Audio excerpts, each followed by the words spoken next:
Assalamualaikum warahmatullahi wabarakatuh. Waalaikumsalam warahmatullahi wabarakatuh.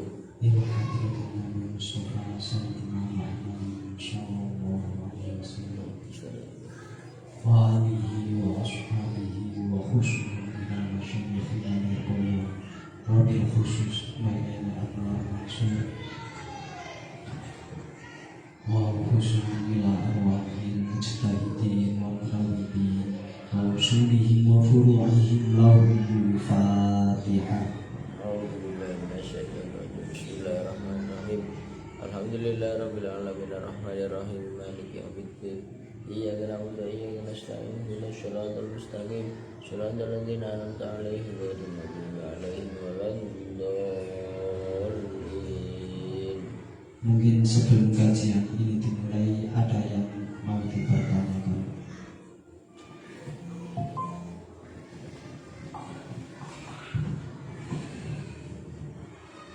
Bismillahirrahmanirrahim. Assalamualaikum warahmatullahi wabarakatuh.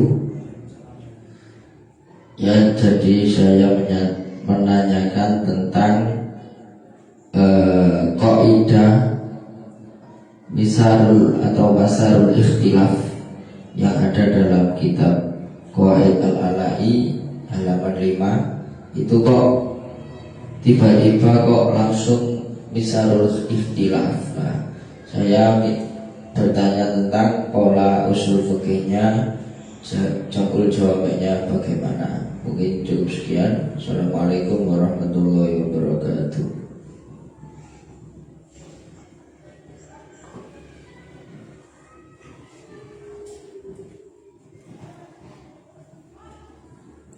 Bismillahirrahmanirrahim. Ya, tadi sudah ada pertanyaan masuk mengenai tentang kitab Mukhtasar Ala'i, menyebutkan tentang qaidatun masarul ikhtilaf fil furu'in ba'dal ittifaq ala asliha. Ini dalam kitab Mukhtasar Ala'i tiba-tiba langsung menyebutkan pangkal khilaf dalam furu' setelah ittifaq ala asliha. Nah, ini usul fikihnya bagaimana? Kalau kita lihat dalam redaksi Mukhtasar Ala'i, di situ menyebutkan pembahasan furu' badal ittifaq ala asl. Berarti ini menyinggung mengenai tentang farad dan asal. Maka secara kajian usul fikih ini termasuk bab qiyas. Dalam pembahasan qiyas yang paling urgent, yang paling inti itu terkait mengenai tentang pembahasan illat. Karena qiyas itu memerlukan suatu illat, dan illat itu yang menjadi umul qiyas, inti dari qiyas. Sebelum kita membaca kitab Jam'ul Jawami'nya, alangkah indahnya kalau kita melantunkan nadom karya Syekh Jalaluddin As-Suyuti, yaitu Kaukabus Satir. Bismillahirrahmanirrahim. Ar-rabiul illatu inda ahli hakun mu'arrafun wa humul asli. Kalau di sini menjelaskan mengenai tentang takrif dari illat.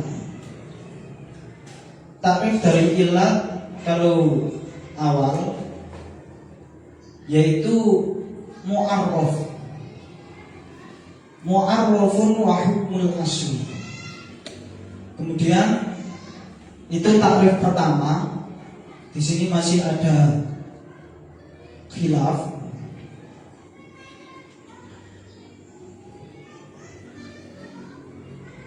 yaitu nadom bawahnya biha wa qolal hanafi sabitu bimna siwas saifu yakulul ba'isu. Nah, di situ menampilkan nadom bawahnya ini menampilkan mengenai tentang adanya khilaf mengenai pentakrifan dari ilat itu sendiri. Kalau kelompok pertama ahlul haq mentakrifi ilat atau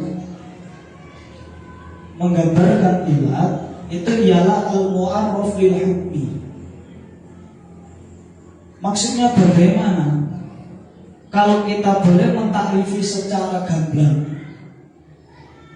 ilat itu ialah al-wasfu ad-dhahir al-mundabbit al-mu'arraf lil hukmi, yaitu suatu sifat yang memang tampak jelas dan di situ terbukti dan menjadi petunjuk pada suatu hukum. Nah, ini namanya ilat al-wasfu yang mu'arraf lil hukmi atau menjadi petunjuk dalam hukum, pada hukum. Ketika ilat ini ada, maka kita akan mengetahui hukumnya.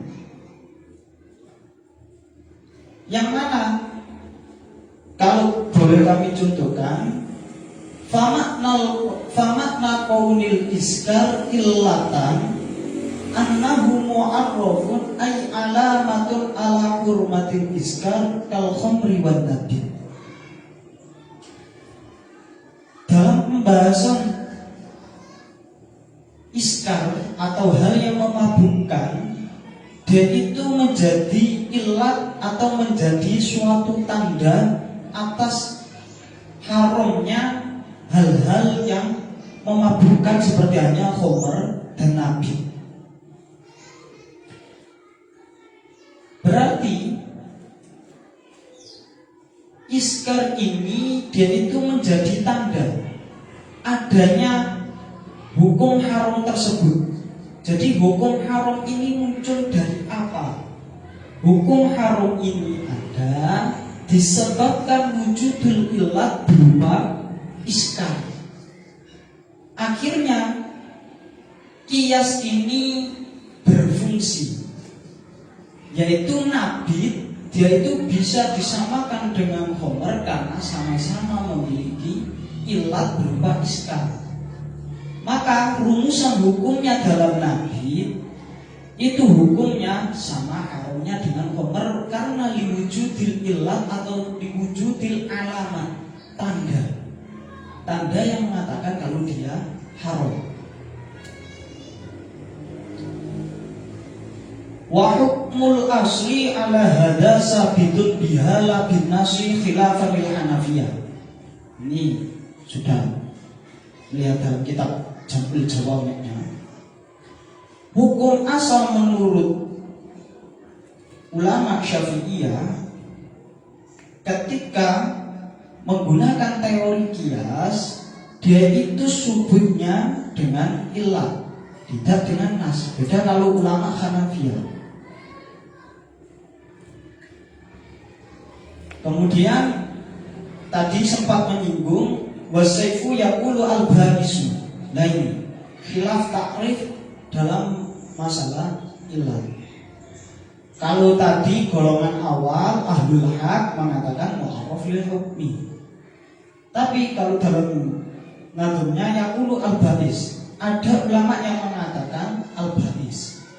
Kalau dalam Jam'ul Jawami'nya wa qala al-amati hiya al-ba'isu alaihi wa qala innahum muradu syafi'iyyah fi qawlihim hukmul asli sabitun biha. Nah, kalau Imam Ahmadi mentakrifi ilat itu ialah al-ba'is. Bisa kita maknai al-ba'is ini ialah motif atau suatu dorongan. Itu namanya al-ba'is. Dan beliau mengatakan waqala innahu muradu Syafi'i. Ini loh yang dikehendaki oleh Imam Syafi'i dalam ungkapan beliau berupa hukmul asli sabitun bil illat atau biha. Ini menurut beliau. Akan tetapi kalau kita melihat jamul jawameknya agak ke bawah, di situ menerangkan qala al-musannifu wa nahnu ma'asyur Syafi'iyah innama nufassiru al-illata bil mu'arraf wa la nufassiruha bil ba'is abadan wa nusyaddidu an-nakir ala man fassaraha bidzalik. Beliau berkata bahwasanya kami golongan ulama Syafi'iyah mentafsiri illat itu dengan mu'arraf, tanda. Wala nufassiruha bil ba'is, kami tidak mentafsirinya itu dengan ungkapan al-ba'is selamanya, abadan. Wa nusyaddidu an-nakir, dan kami sangat ingkar alaman fassaraha bidzalik, bagi orang yang mentafsiri illat itu dengan al-ba'is. Nah, yang dikehendaki al-ba'is itu apa? Wa man abbara minal fuqaha'i anha bil ba'is arada annaha ba'isatun lil mukallaf ala imtisal. Nabbaha alaihi abi rahimahullah ta'ala wa sayati bayan. Yang dikehendaki dengan al-ba'is, kalau tadi saya maknainya itu motif atau suatu dorongan, ulama yang mengungkapkan dengan ungkapan al-ba'is yang dikehendaki ialah apa? Ba'isatun lil mukallaf, suatu hal yang bisa mendorong orang mukallaf al-imtisal, untuk melakukan bentuk ketaatan. Nah, ini yang dikehendaki dengan al-ba'is, untuk melakukan suatu ta'at. Kemudian dari takrif, setelah kita mengetahui takrif illat, akhirnya illat itu dari sisi lain dia itu ada kalanya ta'abbudi, ada kalanya ta'aqquli. Ta'abbudi itu berarti bersifat dogmatif. Kalau ta'aqquli berarti yang bisa dianalogikan, bisa dilogikakan. Nah, dalam illat ini akhirnya, dalam pembagian sisi illat ini, akhirnya kita bisa mengetahui yang dikehendaki dalam kitab Mukhtasar Al-A'imah. Kalau boleh dibacakan, kalau kita lihat dalam kitabnya langsung, Masarul ikhtilaf fi furu'in ba'dal ittifaq ala asliha alladhi tastanidu ilaihi in kana ba'da ta'yinil illat kal ittifaq ala annal ma'a al-mutlaqo muta'ayyinun lit-tuhuriyati fil hadas ma'al ikhtilaf fi furu'in kal mutaghayyir biturabi al-matruhi qasdan. Pangkal khilaf di sini dalam permasalahan furu'iyah, setelah adanya titik kesepakatan pada asalnya.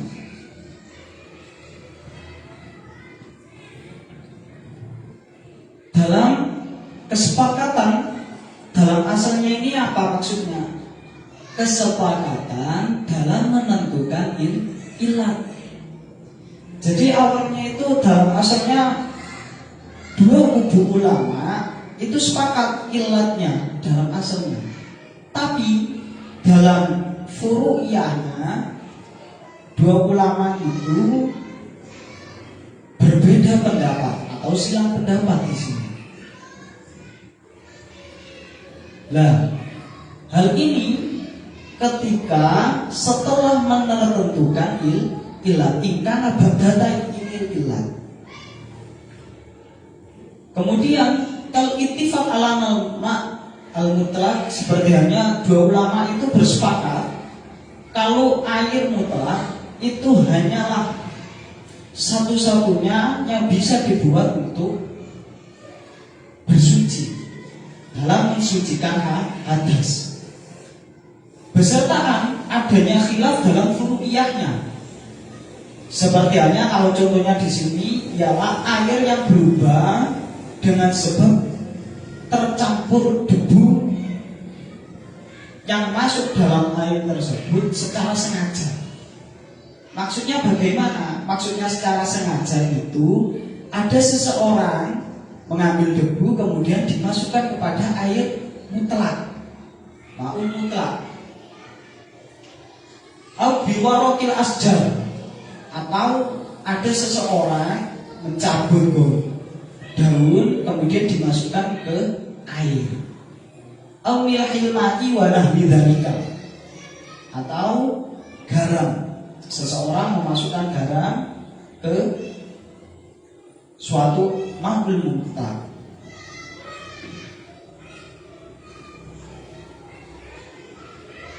Nah, hal ini fa in kana al-irtibatu bil ismi wa taradduti fi istilah bismil itlaqi badal ittifaqi ala anna al-itlaqu huwa al-illat kama fil amsila al-mutaqaddimah. Dalam permasalahan ini, air mutlak yang berubah akibat benda suci tadi yang telah saya paparkan, perubahan-perubahan air ma'ul mutlak yang dilemparkan secara qasdan. Nah, dalam kasus tersebut dapat dipetakan adanya dua khilaf. Dalam contoh di atas itu adanya khilaf setelah dua ulama ini sepakat kalau ilat dari ma'ul mutlak itu ialah al-itlaq. Mutlak itu sendiri, itu ilatnya. Dari ilat yang berupa al-itlaq ini dalam asalnya ulama ini ada khilaf dalam furu'iyah berupa air yang berubah tadi. Air berubah itu sebagai furu', ma'ul mutlak sebagai asal. Ilatnya itlaq. Setelah ditentukan kalau itlaq itu ialah al-ilat, anal itlaq huwa al-ilat, kemutlakan air itu ialah ilatnya. Nah, dilanjut fa inna ikhtisasat tahuriyati bil ma imma ta'abbudin la yuqalu ma'nahu wa imma ayyu alala bi ikhtisasil ma binau'in minal latafati warriqati wan nufudhi alladzi la yusyarikuhu fihi sa'irul ma'i'at. Nah, dilanjut lagi.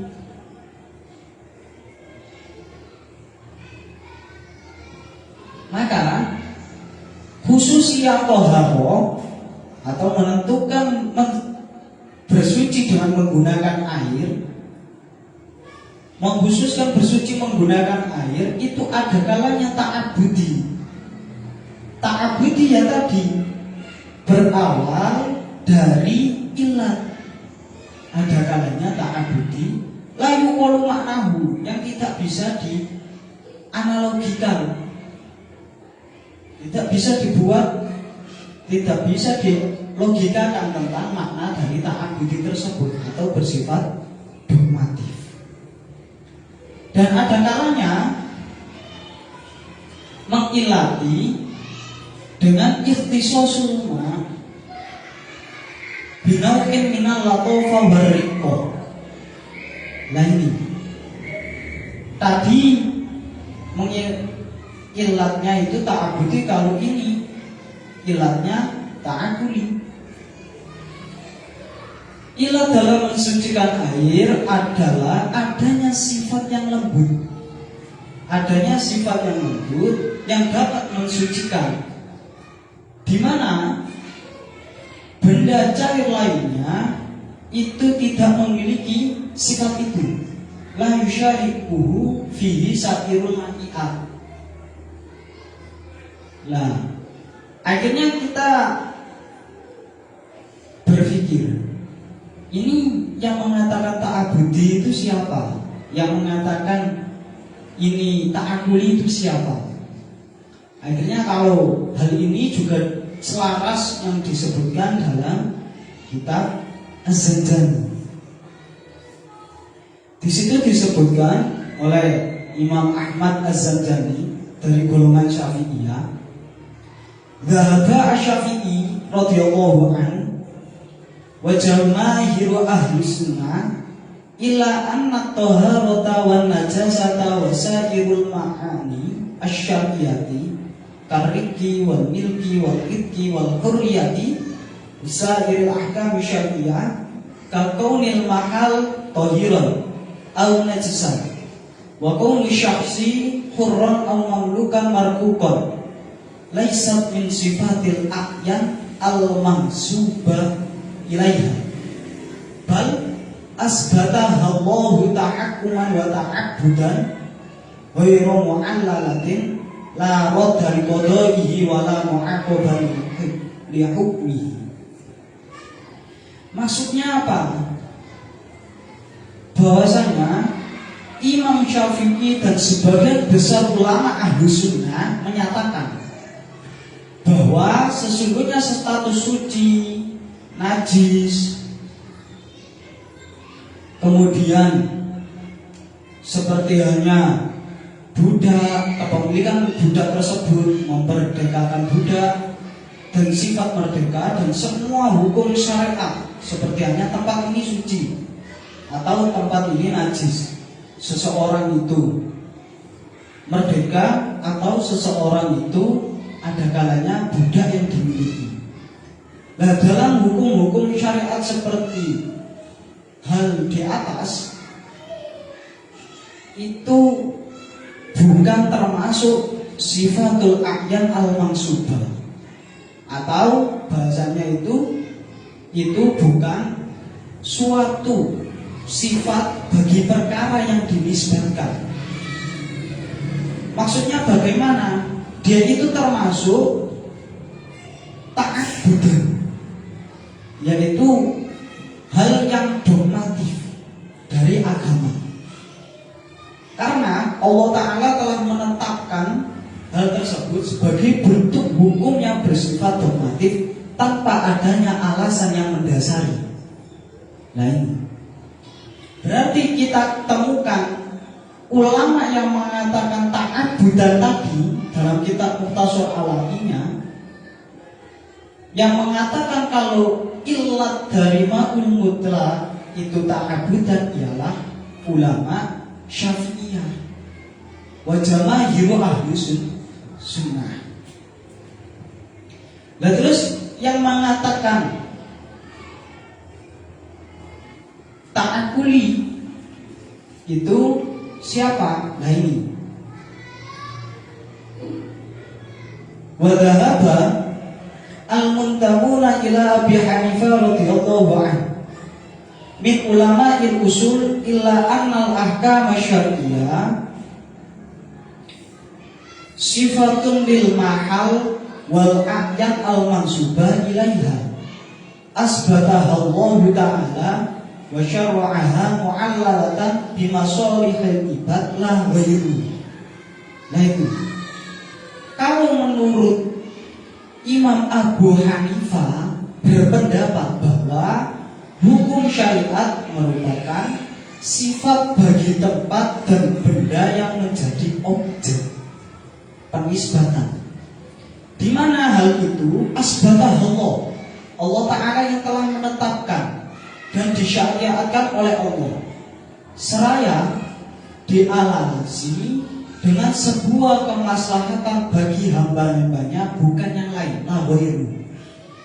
Nah ini, kalau ulama Hanafiyah, jamaahirul Hanafiyah mengatakan ketika Allah mensyariatkan suatu hukum, maka di situ adanya taklil wa syara'aha mu'allalatan. Allah Ta'ala dalam mensyariatkan hukum syariat itu adanya suatu hal yang mengalasi. Atau kalau dibahasakan dalam mustasar lainnya, wa imma ayu alala, ta'abudan, imma ta'abudan, wa imma ayu alala. Ada kalanya ta'abudi, ada kalanya memiliki suatu taklid. Berarti ulama yang mengatakan ma'ul mutlak itu illatnya memiliki illat ta'akuli ialah madhab Abu Hanifah. Berarti di sini ikhtilaf fi furu' itu antara ulama Syafi'iyah dan ulama Hanafiyah. Kemudian dilanjutkan di sini juga diterangkan dalam kitab Az-Zanjariyah, wa idza tamahadat hadhil qaidatu fanaqulu asy-Syafi'i radhiyallahu an haitsu ra'a anna ta'abuda fil aqam huwa al-aslu guliba ihtimalu ta'abudi wa buniya masailuhu fil furu' alaihi. Nah, kalau ulama Syafi'iyah bahwasanya beliau mengatakan bahwa sisi dogmatif atau ta'abudi dalam hukum merupakan sebuah dasar atau asal, sehingga beliau menjadikan potensi sisi dogmatif menjadi dominan. Walaba ihtimal ta'abudi. Beliau itu menjadikan sisi dogmatif dalam hukum-hukum syariat itu lebih umum.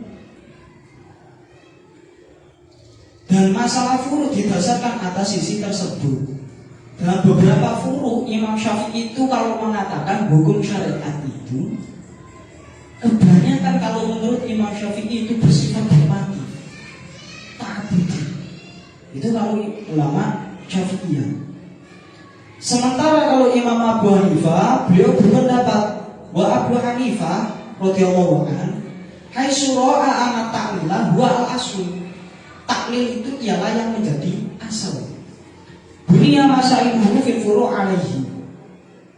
Fatafarra'a anil aslaini al-madhkuraini masailuhu.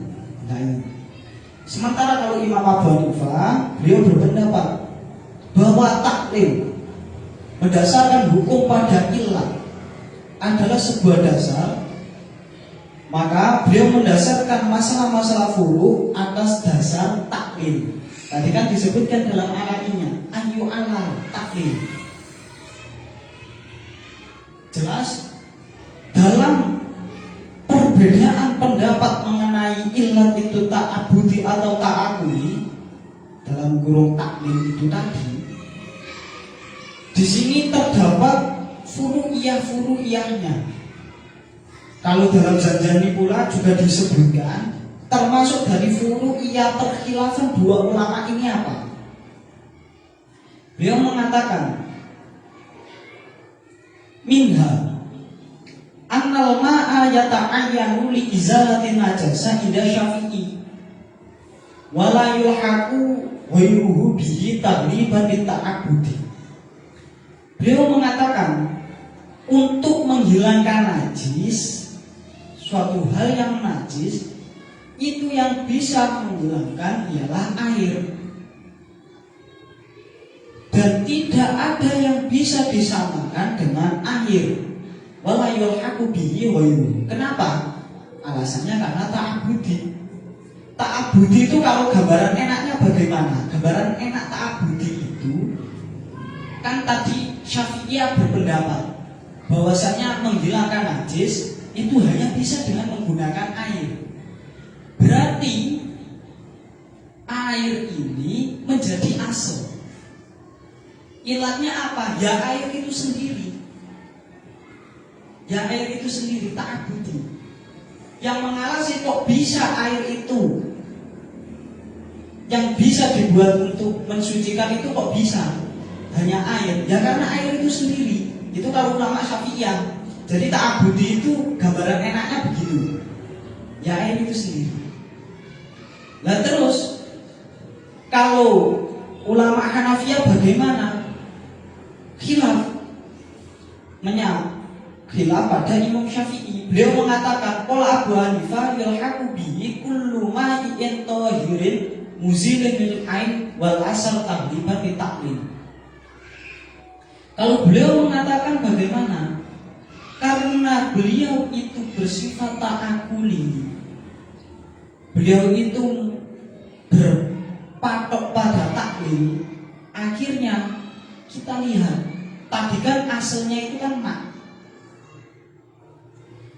Kemudian berarti setiap hal zat cair, setiap zat cair yang tohir, yang muzilin lil ain, yang suci, yang dapat menghilangkan pada ainun najasa atau bentuk najis besertaan bekasnya itu bisa disamakan dengan air. Berarti Imam Abu Hanifah berpendapat untuk menghilangkan najis itu nggak harus air, tapi zat cair yang dapat menghilangkan ainun najasa wal asal itu bisa. Kenapa tagliban ditaklil? Karena zat cair itu bisa disamakan dengan air. Itu kalau mazhab Hanafiyah.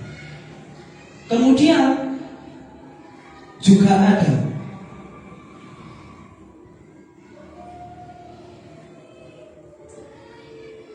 furu'iyahnya lagi di bawahnya ini.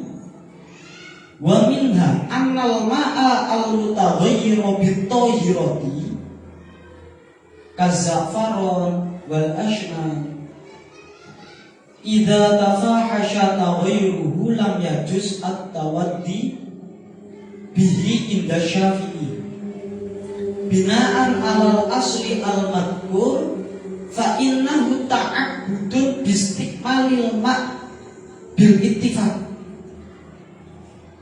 wal ma'a ismul ma' wa hadza la yandariju tahta ismil mutlaq.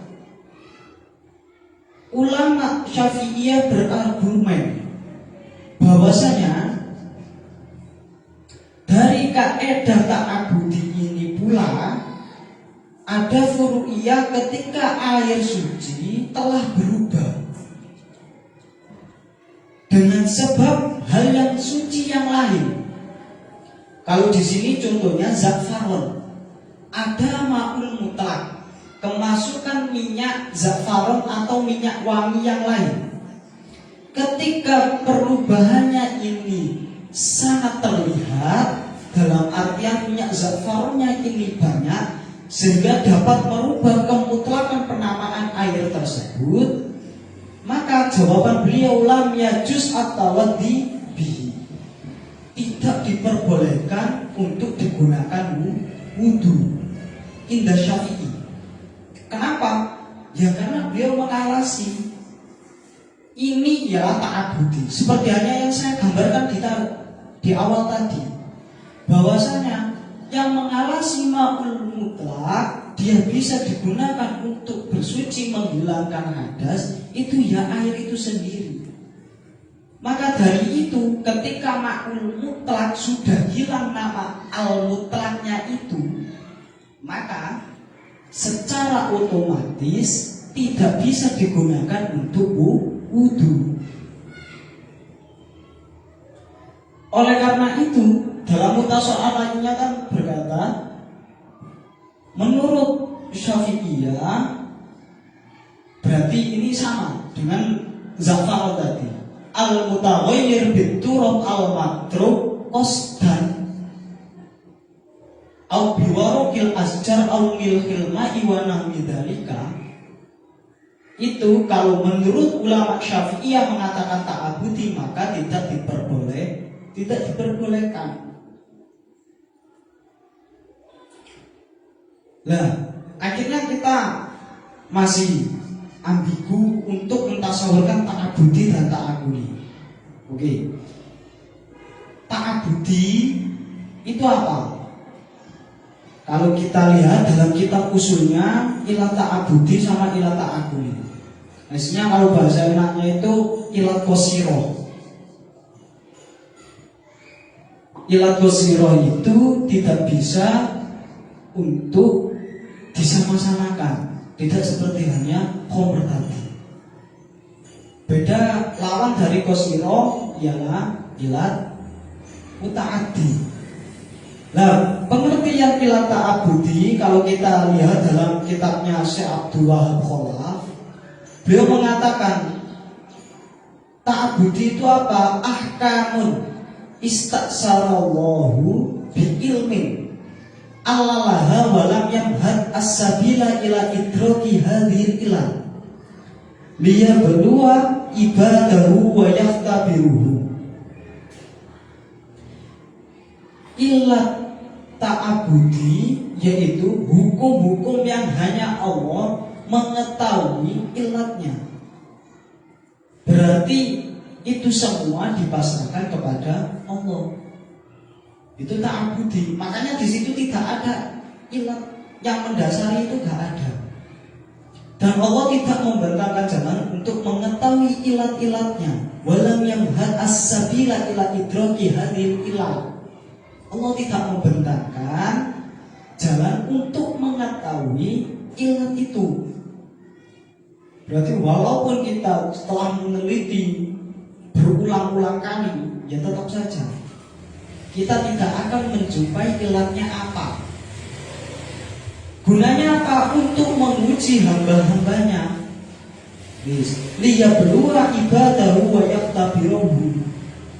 Gunanya ilat ini untuk menguji. Walaupun suatu hukum itu tidak bisa dilogikakan, apakah hambanya masih mau untuk melakukan suatu ibadah tersebut? Apakah hambanya masih ingin, atau malah hambanya ini malah melanggar? Jadi fungsi dari ilat ta'abudi itu untuk menguji ketakwaan seorang hamba. Dapat dipahami dari redaksi yang ditawarkan oleh Syekh Abdul Wahab Khalaf dalam mentakrifi ilat ta'abudi ini, akhirnya kita dapat menyimpulkan bahwasannya memang ilat ta'abudi itu tidak bisa dicerna akal dan tidak bisa ditemukan oleh nalar-nalar kita. Itu ta'abudi. Nah, kalau ta'akuli bagaimana menurut beliau? Kalau beliau itu mengungkapkannya bukan ta'akuli, tapi ghairu ta'abbud. Nah, kalau ghairu ta'abbud itu apa? Ahkamun lam yastaksar Allahu bi ilmi allalaha bal arsyada al-ukula ila ilaliha binususin au bidalailin ukhra aqamaha bil ihtidai biha wa hadhihi tusamma al-ahkama al-ma'kulata al-makna.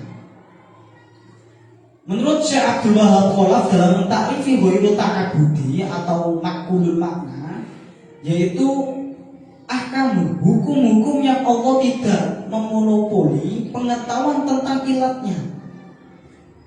Bal arsyada al-ukul, melainkan Allah Ta'ala memberikan arahan kepada akal fikiran untuk memahami ilat itu. Melalui memahami ilat itu dari mana? Binususin, dengan nas, au bidala ilin ukhro, atau dengan dalil-dalil yang lain. Yang mana dalil tersebut sebagai acuan petunjuk kita untuk mengetahui ilatnya. Nah, hukum ini disebut dengan makulul makna. Nah, ini sudah terfaret antara ta'abudi wa ta'akuli atau makulul makna tadi. Makanya ulama Hanafiyah, beliau berpendapat, kalau kita boleh lihat furuknya, pendapat Hanafiyah itu bagaimana mengenai air yang terkena debu tadi. Ini kitab Al-Hawi Kabir karya Imam Mawardi. Beliau menjelaskan Qala al-Mazani. Mazani itu ashabu Syafi'i. Qala asy-Syafi'i rahimahullah au ma'in za'faron au usfur.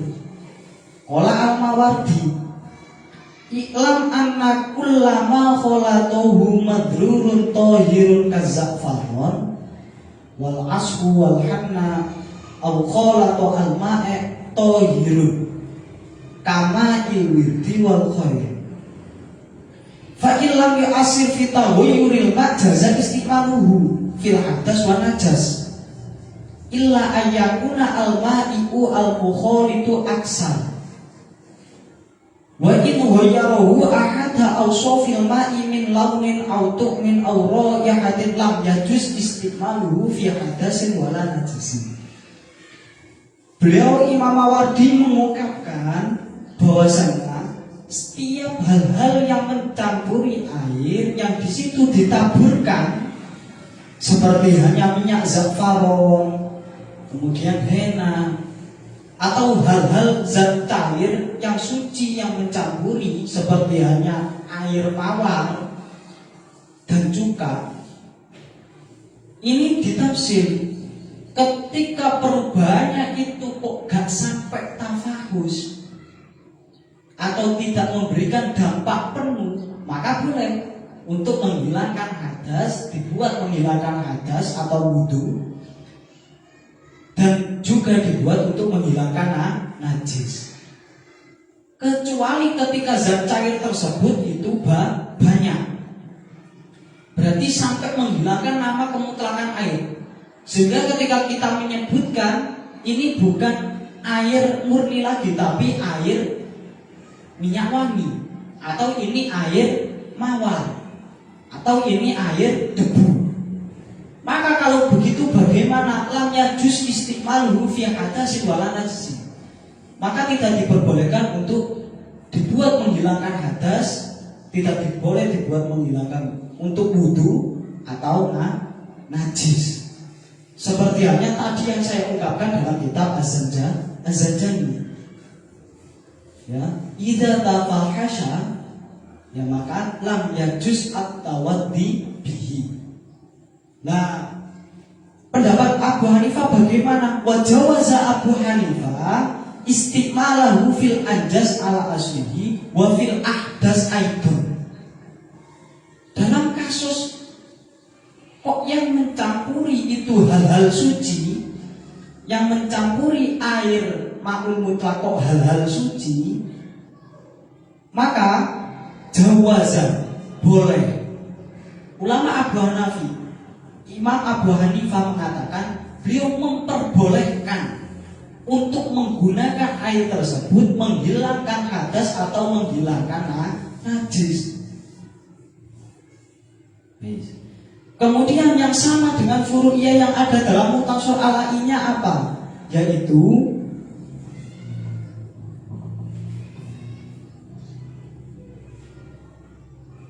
disebutkan dalam kitab ini pula bi anna ma kana tahiran idza ghalaba 'alal ma' lam yamna'hu hukmu tadhir katurab. Sore dengan sunnah perkara kok dia itu mencampuri air dan dia itu lebih umum daripada air dan juga tidak sampai menghilangkan hukum suci mensucikan seperti halnya debu, maka ini tetap diperbolehkan untuk dibuat wudhu. Tapi kalau ulama Syafi'iyah ini masuk kategori dalam tauhid ghairun tohir, suci, memang suci, tapi ghairun tohir, tidak bisa untuk mensucikan. Buktinya apa kalau ulama Syafi'iyah mengatakan ini tohir ghairun tohir, yang seperti halnya dalam kitab Al-Mahaniyah, kita takrid dari usulnya sedemikian rupa. Fal mutaghayyir bimustaghna anhu mukhalitin tahirin kazafaron taghayyuron yaqna'u itlaqas mil ma'i likasratihi ghairu tahurin kama annahu ghairu mutlaqin. Nah, air yang mengalami perubahan akibat hal-hal suci yang mencampurinya, serta air itu tidak membutuhkannya, dia nggak butuh untuk dicampuri. Dalam artian bagaimana? Tidak bisa dipisah. Maka seperti halnya minyak zafaron dengan kadar perubahan yang bisa mencegah terhadap disebut air, maka hal ini termasuk ghairu tahuri, air yang suci tapi tidak bisa untuk digunakan mensucikan. Beda kalau Abu Hanifah. Kita lanjut dalam ayatnya. Wa ala kulli wahidin minhuma amanat al-ismi. Setiap dari dua kelompok ini menggantungkan hukum pada penamaan air itu. Kalau Syafi'iyah, penting kok sudah hilang ma'ul mutlaknya, maka tidak bisa dibuat bersuci. Tapi kalau Hanafiyah, selagi dia itu menyandang ma'ul mutlak, maka bisa. Dan beliau itu memberikan suatu taklil mengenai tentang ma'ul mutlak. Taklilnya tadi al-latofa bitisosil ma' binawin minal latofa warriqa wanufu. Ya, berarti kaidah yang ada dalam mutasawwuf al-lahi ini muaranya dari usul berupa ilat dan juga khilafiyah masalah ta'abudi dan ta'akuli. Ini itu teori usul fikihnya. Begitu pula furu'iyah yang terkait mengenai tentang ilat ta'abudi dan ta'akuli. Seperti hanya ada orang zakat menggunakan uang. Kalau Imam Syafi'i tidak boleh mengeluarkan zakat menggunakan uang, tidak diperbolehkan.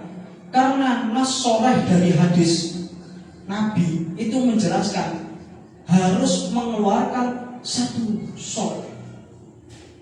sokun min tamrin dan lain sebagainya. Maka akhirnya beliau mengatakan zakat menggunakan uang tidak diperbolehkan. Beda kalau Hanafiyah boleh. Karena yang penting kalau dalam permasalahan zakat menurut Imam Abu Hanifah ialah mencukupi orang-orang fakir miskin. Makanya redaksi hadisnya uluhum anitawafi fi hadzal yaum.